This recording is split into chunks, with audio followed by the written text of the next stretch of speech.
Semua kejuaraan dunia ada di sini. Vision Plus, House of Sports.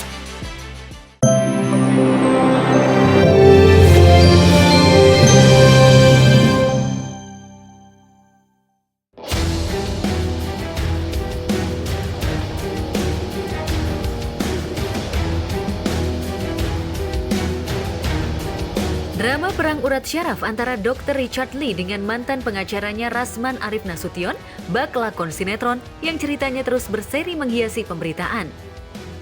Pokok pangkal perkaranya bermula dari pemecatan Rasman sebagai tim pembela dokter ahli kecantikan ini ketika berperkara dengan artis Kartika Putri.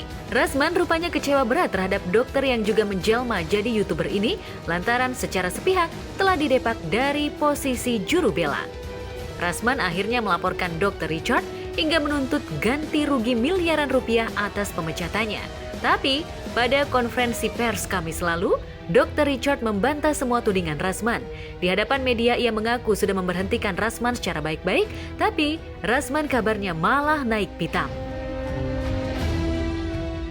Nih, Bang, naikkan ke kamera mungkin bang.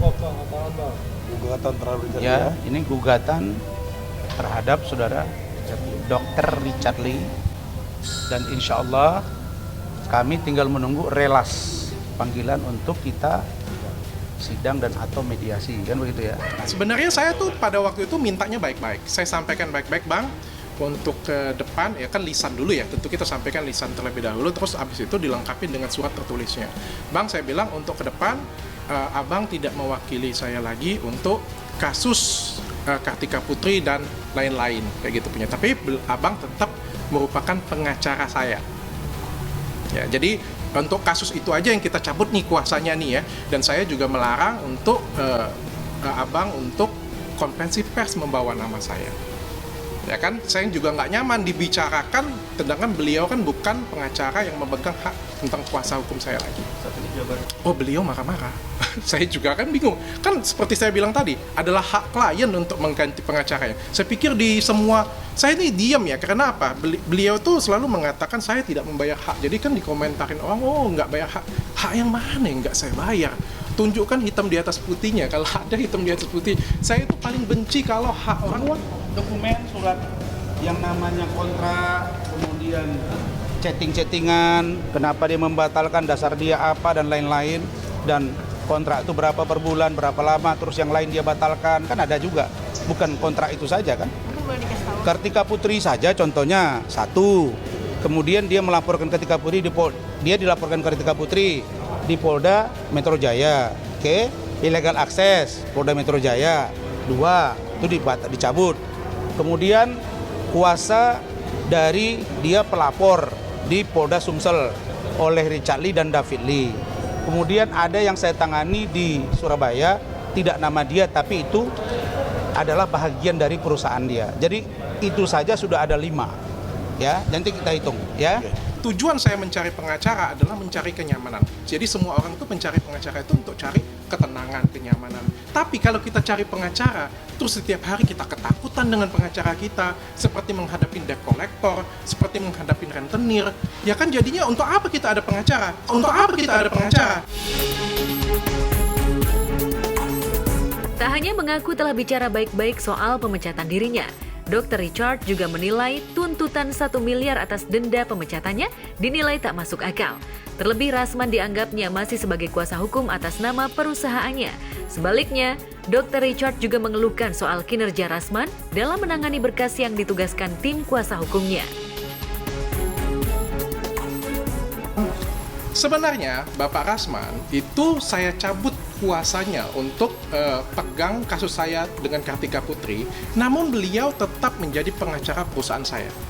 Jadi beliau adalah tetap pengacara perusahaan saya. Jadi saya cabut itu sekitar tanggal 27 Desember, tapi beliau itu masih pengacara perusahaan saya karena kita ada ikatan jangka panjang dengan Bapak Rasman sebenarnya ya. Dan fee beliau itu tetap dibayar full. Jadi saya bingung kalau beliau bilang bahwa ada kewajiban yang tidak dibayar. Fee bulan Desember, fee bulan Januari itu semua dibayarkan dengan full sebenarnya. Beliau pada bulan 31 Desember ya, beliau membuat postingan yang indikasinya mendiskreditkan saya. Di sini kan judulnya Rasman Arif curiga Dr. Richard bla bla bla ya, kayak gitu punya ya. Padahal beliau itu masih pengacara saya loh sebenarnya. Masih pengacara perusahaan saya yang dibayar oleh saya. Jadi kan beliau kan hanya saya cabut kuasanya saja untuk kasus yang sedang berseteru di kantor polisi. Tanggal 31 Desember juga bahkan beliau melakukan tulisan ada indikasi keras, ada dugaan keras bahwa Dr. Richard juga membuat krim abal-abal. Waduh, di mana? Tolong dibuktikan, sampai sekarang kan nggak ada buktinya ini. Kita ingatkan untuk Richard Lee, ya hati-hati dalam memutus kuasa terhadap lawyer. Jadi jangan sembarangan, ya jangan mau diiming-imingin orang lain. Ya ini sudah resmi gugatannya, kita tunggu aja nanti mainnya nanti sidangnya. Jujur, bukan lagi dirugikan, sangat rugi pun saya. Pertama, materi. Tapi di luar itu kan nama baik. Bayangkan, kalau saya tidak gugat ini, besok-besok yang puluhan kontrak dengan saya perusahaan dan atau pribadi itu akan putus.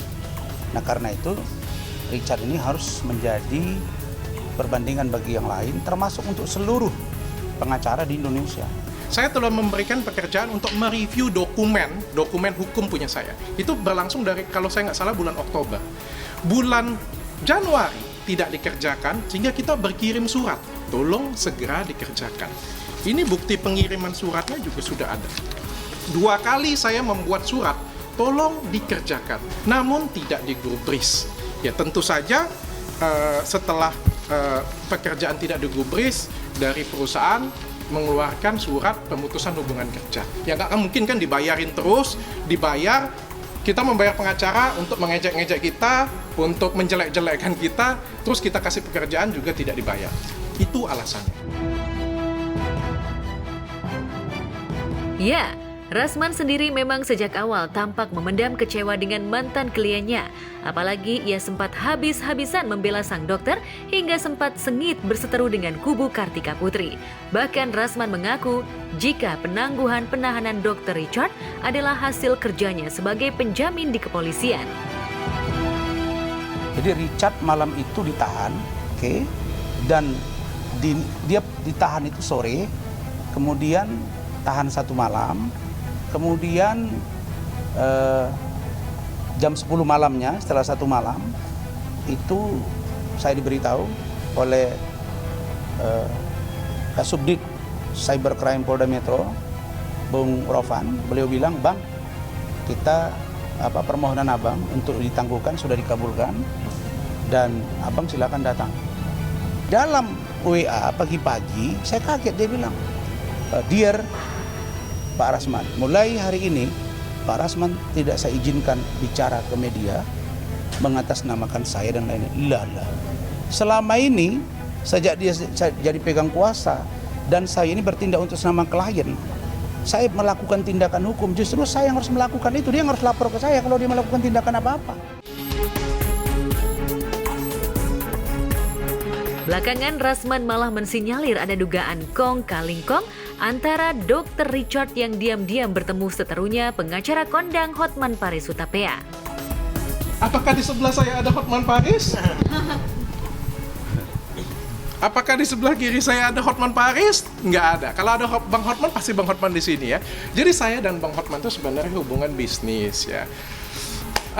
Dia bukan pengacara saya yang lain, dan pengacara saya kebetulan nggak suka pansos. Sementara perseteruan panjang antara Rasman dan Dr. Richard belum jua usai, pelaporan atas dirinya oleh kubu Kartika Putri juga terus bergulir. Belakangan, Kartika Putri bahkan sempat meminta Kapolri agar kasusnya dengan Dr. Richard segera diproses, apalagi terkait illegal akses. Karput bahkan sempat membandingkan kasus Dr. Richard dengan kasus terbaru yang menimpa Adam Denny, yang relatif lebih cepat penanganannya ketimbang Dr. Richard. Pada saat ada kasusnya Ade, saya pelajari ya, saya ibu-ibu nih jadi belajar hukum tapi luar biasa. Ya itu, jadinya lah kepriwe bapak kayak gitu. Jadi makanya saya harus menuntaskan, itu aja sih.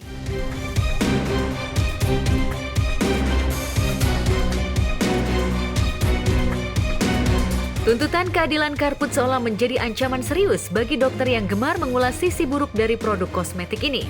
Kepada awak media, Dr. Richard bahkan membeberkan bukti jika produk kecantikan yang dipromosikan Karput memang tidak layak pakai alias tidak punya izin BPOM. Di mana tulisan BPOM dari produk ini? Apakah produk ini BPOM? Kan kemarin kan dibilang produknya sudah BPOM semua. Apakah ini produk BPOM? Teman-teman, ini bukan produk BPOM, ini namanya racikan, dan racikan itu tidak BPOM. Racikan itu harus berdasarkan konsultasi dokter, dikeluarkan oleh klinik, dibuat oleh apoteker, dan dibuat person to person, tidak boleh diproduksi massal. Sekali lagi saya bilang, ini produk BPOM nggak? Ini bukan produk BPOM. Labnya itu bulan Agustus 2020. Ya, jadi tidak 2019, Agustus 2020, dan ini positif lidoquinone. Dari hasil pengecekan lab, ya, kok bisa racikan diproduksi massal seperti ini? Selain kisah perseteruannya dengan Karput dan ex pengacaranya, Dr. Richard juga sempat sesumbar mengaku nyaris tertipu oleh Medina Zain yang kini santer dituding telah banyak menipu sejawat selebriti. Lantas, akankah tuduhan Dr. Richard ini akan direspon kubu Medina Zain? Benarkah sentilan terhadap dugaan penipuan ini akan menjadi babak baru bertambahnya seteru Dr. Richard? Pada waktu itu jam 2 pagi saya ngelihat, saya dalam hati saya sudah ada feel nih, nipu nih, saya bilang kan saya skip aja. Terus pagi jam 6 pagi saya langsung ngechat, saya bilang saya nggak tertarik, saya bilang, melalui manajer saya. Lalu saya ngobrol dengan Dennis nih, habis ngobrol dengan Dennis, muncullah teman saya. Ternyata banyak dokter yang kena tipu. Jujur aja, saya ini sudah capek ketemu dengan masalah. Ya, jadi jangan masalah ketika Putri belum selesai, masalah ini ada banyak sekali ya. Saya tuh menghindarin masalah. Kalau bisa nggak jadi masalah deh. Tapi kalau mereka memaksa ya, apa boleh mau?